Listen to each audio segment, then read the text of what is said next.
Welcome everyone to the Proven Knowledge Podcast. I'm your host, Anthony Church. I'm a music producer from Northeast Ohio. I began this weekly interview series to give you different perspectives from artists, producers, engineers, and other individuals in the music industry.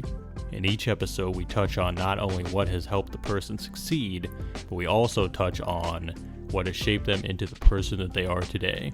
I hope you're able to gain some real proven knowledge from the show, and that it helps elevate you on your own journey to success as well. Let's get into it. What's going on, everyone? Welcome to episode 315 here on the Proven Knowledge Podcast. Today I welcomed a South Carolina-based artist. His name is I Am Big Fit. Got connected with him via Dom. Shout out to Dom for always sending me amazing guests. And this week was no different. Big Fit told me about his upbringings in music, being surrounded by the church, choir, his family being involved in music, and then getting influenced by hip hop and how that led him to want to be an MC himself, being inspired by not only Southern roots and Southern hip hop, but also, New York hip hop, different styles, graffiti, breakdancing, all kinds of things, just hip hop culture in general. And he talked about, early days, selling CDs, doing that sort of thing, the early artist grind of the early 2000s. And then from there, ended up taking a brief hiatus, started a family, and then around the time of COVID in 2020, he got right back in the swing of things. And since then, he's been dropping singles, albums. We talked about his recent single called Slow Up, the inspiration behind it, how he directly channeled a real life event to create the song, which I thought was really cool. And a lot of the narratives in this episode, to me, involve maturity, learning from experiences and wanting to leave things behind for the next generation that they can utilize as tools to create a better life for themselves. And I think that's something that he's doing in full force, and that is one of his big goals, is to leave behind that for his family and do that in those ways for them. So super commendable, and really just a cool, genuine guy, and a very cool conversation. So I'm glad we got to have it this week, and I hope you guys enjoy it as always. And without further ado, let's get into it. All right, so this is episode 315. Today I'm joined by Big Fit. How you doing, man? I'm pretty good, man. How about yourself, Church? Doing great, man. Happy to be here and happy to have this conversation with you. And I want to first thank Dom for getting us connected. Shout out to Dom. Yeah, mutual connection right there. And we usually have the guests kind of start with the basics, like how did you get into music? How long have you been doing it? And just some more information for people that might not know you and what you do. Okay, well, yeah, I Am Big Fit, you know what I'm saying? The whole name, like a Tribe Called Quest, I Am Big Fit. But Big Fit is cool, I'm cool with that. Music, I've been involved in music since I was a kid. I was, making rap music, hip-hopping since the mid-90s, early 2000s, seriously, like, with it in the streets, CDs out the trunk, doing shows, opening up for major artists. My background in music stems from when I was a youngin' in the church. I had uncles that were pastors, ministers of music, cousins that sung in the choirs. So I grew up around a lot of musically active people. I had an uncle that was actually like on the chitlin circuit here in South Carolina, doing like the blues and R&B soul. My brother sung in gospel quartets and all that type of stuff. So getting into the hip hop side of things, I had a cousin that would, pull me to the side and be like, "Hey man, Danny boy, did you hear this?" That's what they called me down at the crib. "Hey, Danny boy, did you hear this? Did you check this out?" And he was putting me on to Cool Mo D, KRS-One, Skinny Boys, and I was like amazed. Salt and Pepper, Run DMC, Houdini, and so it kind of got into me then. And back when I was little, before I even knew I had the talent to rap, it was more so like drawing, graffiti, and dancing. Getting into the break dance and popping and locking thing. So like I've been involved in the culture since like the beginning of it. When I decided I was gonna rap, or when the rap called out to me and had me doing that, I was at a MC Light concert. She came to the high school that I was going to, and there was a young lady named Rona Ray that MC Light was like, yo, can anybody rap? I'm gonna pull you up on stage, and like the whole crowd was like talking about Rona, and they pushed her up on the stage, and when she grabbed the mic and started rapping, bro, it's like that touched my soul. And like I went home right after that, and I was dibbling and dabbing, writing rhymes, like who wouldn't? But that moment right there, I was like, yo, I gotta get into this, man. And it kind of just took off from there, man. I was in a group called Underground Railroad. Started a label called Street Side. Formed a group called Street Side. Did some stuff with them, man. I moved a lot of cities, a lot of units out in the streets. Did a lot of shows, city to city, out of the trunk with CDs and all types of music, man. Then I took a hiatus, man. I had started a family. Kids started getting older. Had to make had to make a couple of moves to make sure they were straight. And now that my kids and my family is on that path of what they're doing right now, it called back out to me, man. I think around 2020, COVID sat everybody down. I had actually had time to sit in the house and do music again, and I dropped a mixtape back 2020.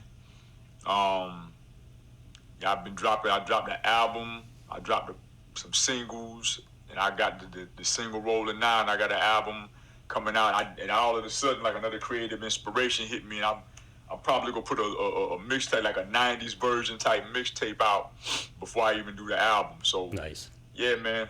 Yeah, I'm running my mouth right now, man. What's going on? No, dude, you covered a lot of the bases on some of these questions I got, so you're killing it right now. That's incredible. And I guess that would kind of lead me into a good question before we talk about I want to talk about the most recent single for sure, but I kind of want to talk about, I usually ask, like, especially people that have been doing it for so long, like 20 plus years, whatever it might be, like, what is the biggest difference that you've noticed as far as like how you're approaching music now as opposed to back then? And I think what you said about having a hiatus and then coming back to it can kind of tie into this.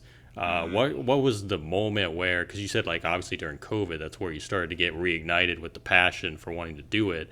But what is like the biggest difference now in your approach now that you're back releasing consistently? Instead of just don't get me wrong. Instead of just getting on a track and just talking trash or just trying to let you know how good I am or how bad I am, or, what I'm saying? I'm writing more songs nowadays. You know what I'm saying? Now, don't get me wrong. Back when I was doing it with UGRR and Street Side, we write songs, but like I'm getting more personal with it right now. And instead of being, don't get me wrong, every now and then I jump back into my I'm angry phase, or I got a point to prove phase, but I was more in that phase back then, and now I'm more in a phase now where I want to talk about a couple of things. I want to have a good time, you know what I'm saying?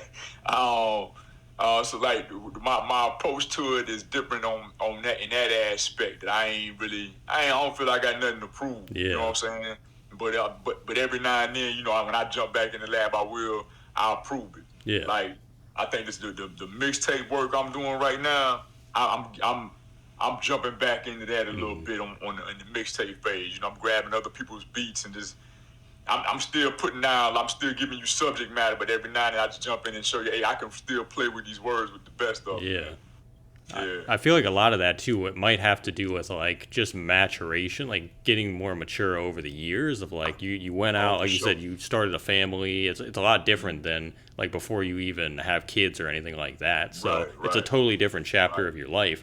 So you're wanting to express some of that too in what you're doing as well. Oh, for sure. Which I think is super cool. Let's talk about Slow Up, most recent single. I think you dropped it a few months ago.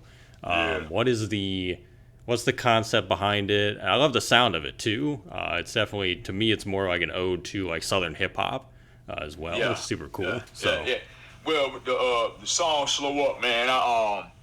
There's a big movement in the South right now, especially in South Carolina. South Carolina been killing it, man.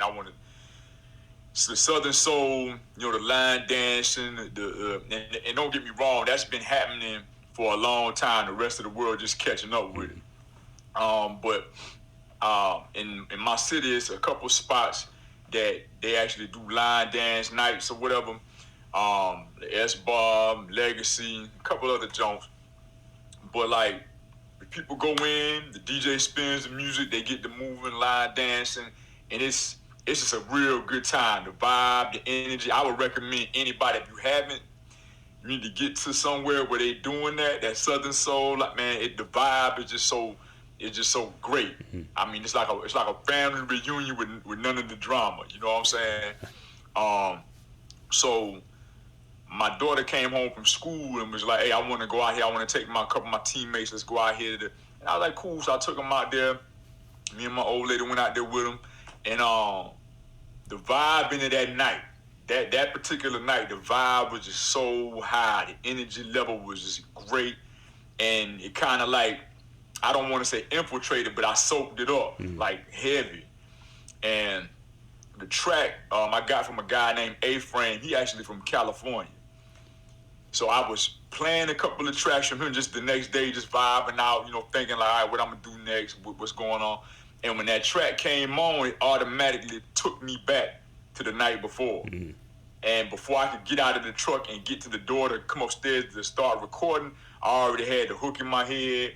And when I got up here and laid the hook down, everything else just happened like so naturally. It was like I memorized that song quicker than I think I memorized any other song I've ever written. Mm. And with that vibe,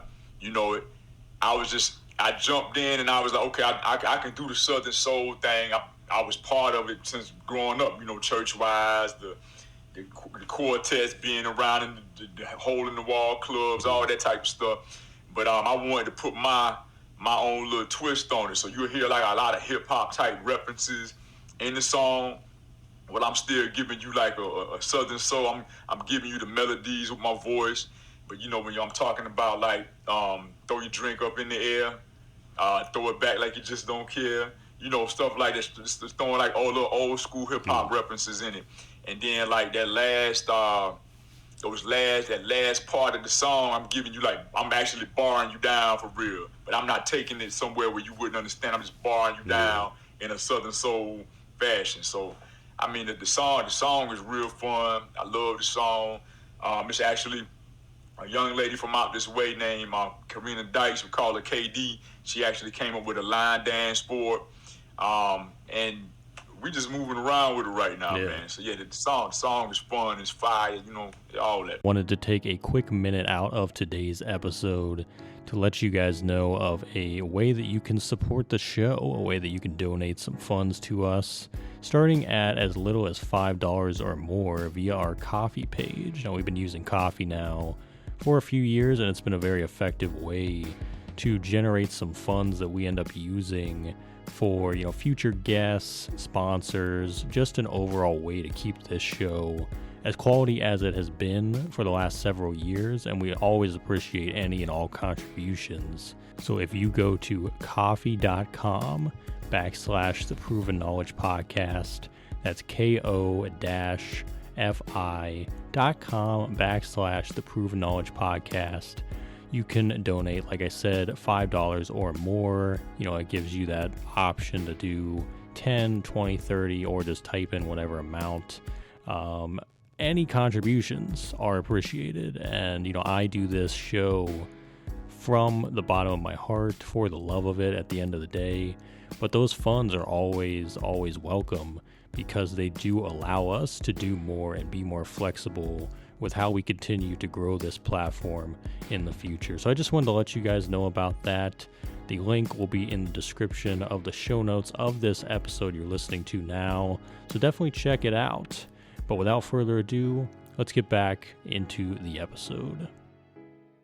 Yeah, it's cool because I feel like that is a multifaceted song where it has reach in different areas too. It could affect different people in different ways. And it's just a fun song in general too, which is cool. And I love that it basically was inspired by a real life event, like you said, something that you experienced, and because of that, you went straight to channeling it in a creative way. And here we are now with this track. So congrats, man, on how the song is moving and everything going for it. Appreciate it, man. Yeah, absolutely. So let's touch on this mixtape that you said you're working on. Okay. You said more like 90s inspired, so I guess I'm picturing more of like 90s style hip hop production too. Is that kind of the lane you're going for, or is it going to be your own spin on it? So check it out. So the sound that I'm trying to put everybody on is called Southern Soul Boom Bap. So I'm trying to I'm a country boy that got bars. You know what I'm saying? So I want to give you a feel of some how Southern it can get, but at the same time letting you know I respect the culture in a way that I'm gonna give it to you. I'm gonna mash it up, mix it up, and then give everybody a plate, pretty much. Yeah. So with this mixtape, I got a couple. I don't want to say a title because I got a couple of things going on in my head, and I haven't nailed it down all the way. But it's gonna be a 90s style where you had a Ron G or DJ Clue, Who Kid. Even I remember DJ B Lloyd had a nice mixtape going on around then. But you go catch me pulling different beats from different eras, different times, different types of styles, and just showing you how versatile I am with it. But all in the same vein, you're gonna hear that I'm a kid from Eastover, South Carolina, when I'm giving you the bars, man. Nice. But yeah, I went back and grabbed a track. The track from Blase, when the East is in the house. Oh my God, dang! I grabbed something like that, but then at the same time, I'm going and I'm grabbing the new Baby Keem joint.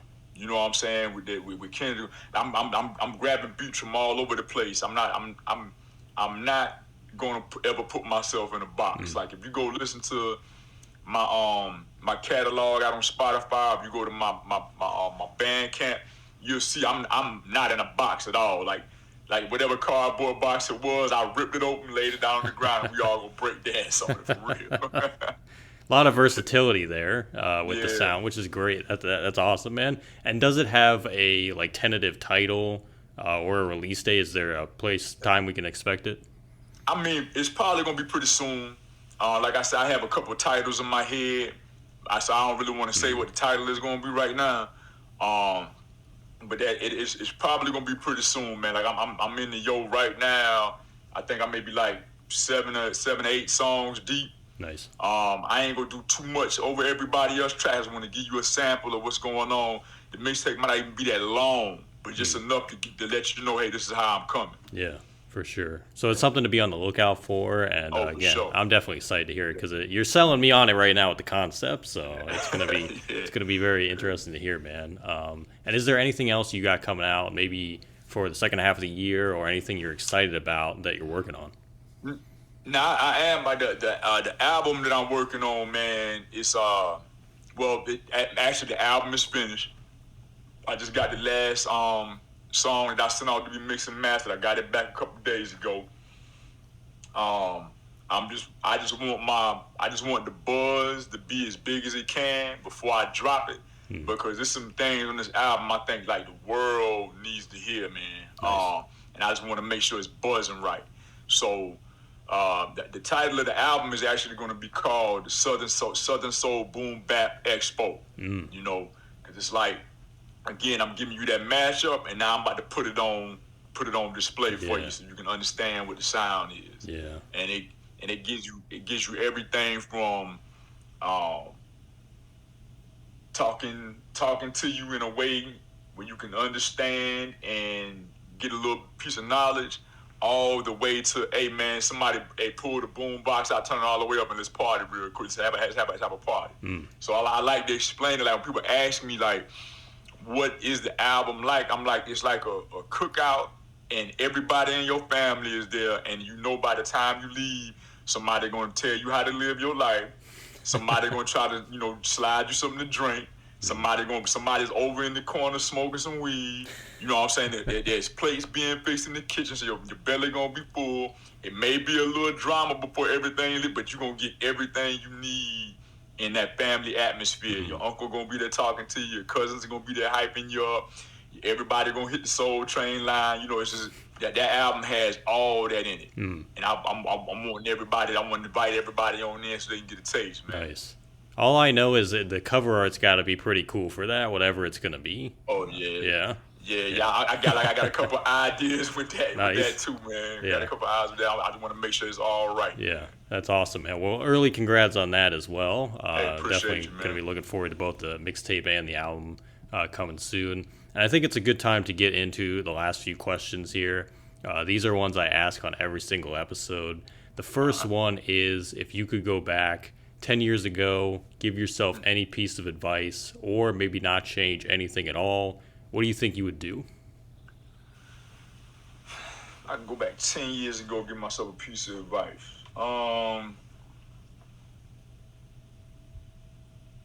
It probably would be, man, reach out to Dom. Hey, reach out to Dom. Hey, it's a kid, you don't really know him yet, man, but reach out to a dude named Dom, man. Reach out to him, man. He'll probably be able to, whenever you jump in foot 2 feet first, he gonna be able to help you real quick. So holler at Dom. Yeah, and I think this conversation would have happened earlier too if that had happened. Who knows? Right. And if we flip that question then and we say 10 years from now, where do you think you envision yourself musically and in life overall? 10 years from now, I'm all right. So, on the 20th of this month, I'll be 50 years old. 10 years from now, I'll be 60. I'm envisioning, let's say that, I like your word, I'm envisioning this being able to have my family around me at any given point in time without it being a struggle for anybody. And I'm talking about, my wife, my kids, their kids, all the people in our family that bring smiles to everybody's face. Like, hey man, we going to such and such this weekend. Everybody just pop out. Don't even worry about it. I got you. That's always been my thing with doing music. I'm like, if I'm gonna do music and it becomes something lucrative for me, it ain't for me to, hop in a Lambo and throw big rims on it, and that'd be nice too. But it was more so like to take care of everybody that's gonna be coming, a generation, 2-3 generations after me. So I'm looking at it to where I want to be able to set everybody up that's coming after me. And if it happens at this point in my life, I understand why it had to happen at this point in my life. Because that's what I was looking at anyway. Yeah. Looking at the bigger picture, and I think sometimes that's hard to do because you really do have to step outside of yourself and your own wants, and realize like, well, I'll be gone. What am I going to leave behind for everyone else? So I definitely commend you on that, man. And happy early birthday. Mine's on the 27th, so we're June babies here. I think it might be a party or something out here. They're not really telling me, but I'm hearing whispers. If they're doing a surprise party, they got to keep it a little more under wraps because you shouldn't even know about it. You know what I mean?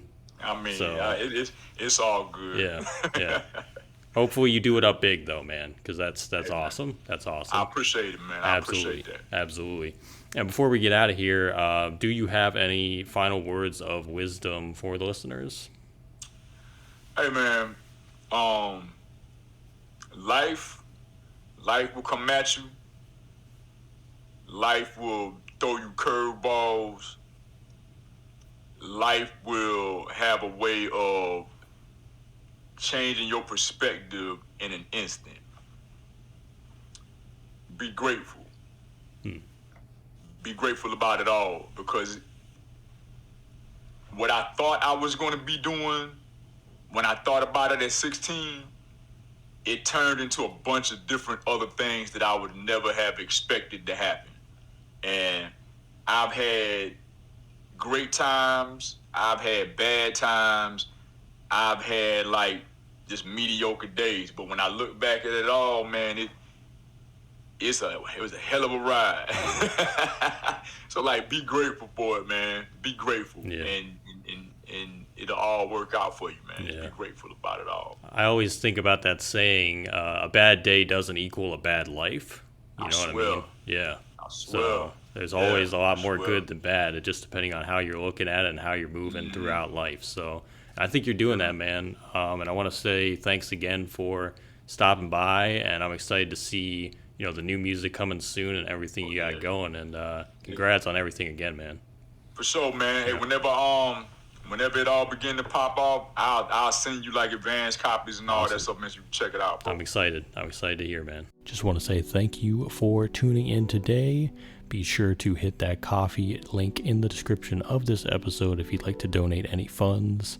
And we'll see you back here with another new episode next week. As always, thank you for your support.